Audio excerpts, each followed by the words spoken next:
Friends, मैं सौरभ सलोना study circle पर आपका बहुत बहुत स्वागत करता हूँ। आज हम स्टार्ट कर रहे हैं न्यू सेशन। इसमें हम डिस्कशन करेंगे इंडिया ज्योग्राफी के बारे में। तो किसी भी टॉपिक को पढ़ने से पहले उसके बारे में जानकारी लेना आवश्यक होता है। तो आज हम देखेंगे कि इसका सिलेबस क्या है, इसमें क्या क्या टॉपिक्स हैं, हमको क्या क्या पढ़ना है। और इसके बाद हम ये भी जानकारी लेंगे कि जैसे कि बहुत स्टूडेंट का कमेंट आता है कि सर हम कुछ पढ़ते हैं तो याद नहीं होता है या भूल जाते हैं, तो उसके बारे में आज हम डिस्कशन करेंगे। तो ये पहले स्टार्ट करते हैं कि हमें क्या क्या सिलेबस पढ़ना है। तो सबसे पहले हम पढ़ेंगे भारत की सामान्य जानकारी, अक्षांशीय विस्तार, देशांतरीय विस्तार और भारत का विस्तार कहाँ तक है, कितना है, क्षेत्रफल वगैरह, इन सभी के बारे में डिस्कशन करेंगे। इसके बाद देखेंगे हम नामकरण कि नामकरण कब हुआ, किसने किया। और इसके बाद भारत के बिंदु, उत्तर, दक्षिण, पूर्व, पश्चिम, भारत का अंतिम बिंदु और स्थल सीमा का अंतिम बिंदु और कुछ इंपॉर्टेंट फैक्ट्स। इसके बाद हम देखेंगे भारत की अंतर्राष्ट्रीय सीमा कि भारत की अंतर्राष्ट्रीय सीमा किस किस देशों से लगी हुई है, और स्थल सीमा, समुद्री सीमा, और इनको कब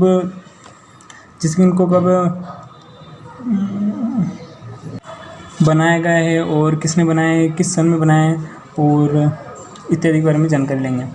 इसका आता है भारत की समुद्री सीमा।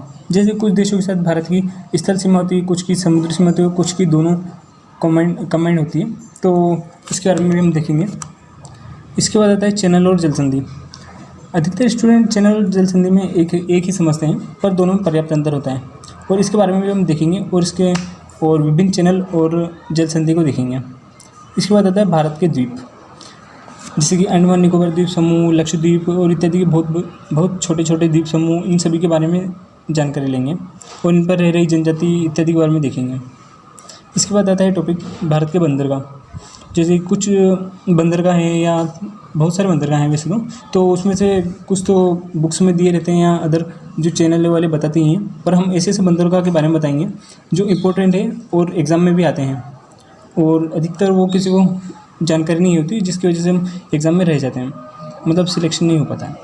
उसके बाद बात करेंगे भारत की झीलें कि कौन कौन से राज्य में कौन कौन सी झीलें हैं, कौन सी इम्पोर्टेंट्स है और कब बनी थी नवीन झील, और इत्यादि के बारे में देखेंगे और इसके इम्पोर्टेंट फैक्ट्स के बारे में जानेंगे। इसके बाद देखेंगे भारत की खाड़ियाँ। फिर देखेंगे भारत में परिवहन, हाईवे, एयरपोर्ट, वाटरवे, रेलवे परिवहन, इसको हम चार भागों में डिवाइड करके देखेंगे। और इसके बाद आता है भारत की नदी घाटी परियोजना, कौन सी नदी पर है, कौन सी परियोजना है, कितनी है, किस राज्य में, कौन से राज्य लाभान्वित है, इन सभी के बारे में हम चर्चा करेंगे। इसके बाद आता है नदी किनारे बसे शहर। तो इसमें हम डिस्कशन करेंगे कौन सी नदी किनारे कौन से शहर है, किस ज़िले में या किस राज्य में कौन से ज़िले हैं, कौन से नगर हैं, इत्यादि के बारे में जानकारी देखेंगे जो एग्ज़ाम के पॉइंट ऑफ व्यू से बहुत इंपॉर्टेंट होती है। इसके बाद देखेंगे भारत के राष्ट्रीय उद्यान, कितने राष्ट्रीय उद्यान हैं और कब बने थे, टाइगर प्रोजेक्ट में कब शामिल हुए हैं, इसके अलावा इम्पोर्टेंट फैक्ट्स। इसके बाद जानेंगे बाघ अभ्यारण्य। बाघ अभ्यारण्य में हम जानेंगे कि कौन से अभ्यारण्य कब बने, उनमें टाइगर रिजर्व कब लागू हुआ, इत्यादि। इसके बाद हम देखेंगे पक्षी विहार। फिर हम आएंगे नम भूमि आरक्षित क्षेत्र। फिर उसके बाद देखेंगे भारत में पर्वत पर बसे नगर, कौन से राज्य में कौन से नगर हैं, कौन से पर्वत पर हैं, और मतलब इम्पोर्टेंट वो भी देखेंगे। उसके बाद आता है भारत की मिट्टियाँ। फिर देखेंगे भारत की मिट्टियाँ, इसमें देखेंगे कि मिट्टी को कितने भागों में विभाजित किया गया है, किस ज़िले में कौन सी मिट्टी पाई जाती है या कहाँ कौन सी मिट्टी पाई जाती है पूरे भारत में, इसके बारे में देखेंगे। उसके बाद आता है भारत की वनस्पतियाँ कि उष्णकटिबंधीय, पर्णपाती वनस्पति इत्यादि के बारे में जानेंगे, सभी के इम्पोर्टेंट फैक्ट्स के बारे में भी जानेंगे। उसके बाद आता है भारत प्रमुख कृषि। उसके बाद देखेंगे भारत में सिंचाई व्यवस्था कि भारत में सिंचाई कैसे की जाती है, नहर से, नदी से, तालाब से या कुएँ, ट्यूबवेल वगैरह से, इन सभी के बारे में चर्चा करेंगे। इसके बाद आता है प्रमुख फसलें, जैसे खाद्यान्न, दलहन, तिलहन, नकदिया, वाणिज्यिक फसलें, फल एवं सब्जी उत्पादन, मसाले, और भारत की कृषि को मानसून का जुआ क्यों कहते हैं, इसके बारे में भी हम डिस्कशन करेंगे और इसके कुछ इंपॉर्टेंट फैक्ट्स।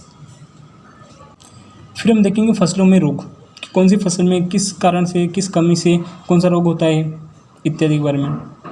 फिर हम आएंगे भारत में कृषि क्रांतियाँ, जैसे कौन कौन सी क्रांति है और जो इम्पोर्टेंट है उनको अलग देखेंगे और इन सभी के बारे में डिस्कशन करेंगे।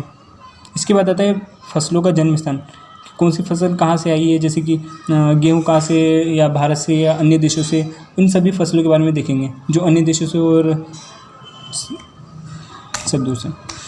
उसके बाद आता है भारत में जनजाति, कौन से राज्य में कौन सी जनजाति पाई जाती है, या कौन से पहाड़ी क्षेत्रों में कौन सी जनजाति पाई जाती है, इन सभी के बारे में डिस्कशन करेंगे और इनके कुछ इंपॉर्टेंट फैक्ट्स के बारे में जानेंगे।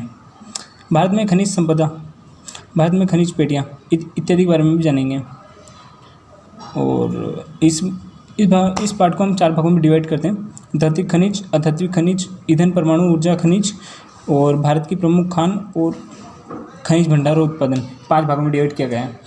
इसे हम 5 भागों में डिवाइड करके देखेंगे क्योंकि ये थोड़ा टॉपिक क्या थोड़ा बड़ा होने वाला है। इसके बाद देखेंगे भारत के झरने, कौन से राज्य में कौन से झरने हैं, सबसे ऊंचा सबसे नीचा कौन सी नदी पर है, तो और इसके अलावा जो इम्पोर्टेंट फैक्ट्स है इसके बारे में वो जानेंगे। इसके बाद हम आएंगे भारत में चट्टानें, कौन सी चट्टानें कहाँ हैं, और जैसे कि हमारे इसमें कुछ टॉपिक छूट गए हैं, जैसे कि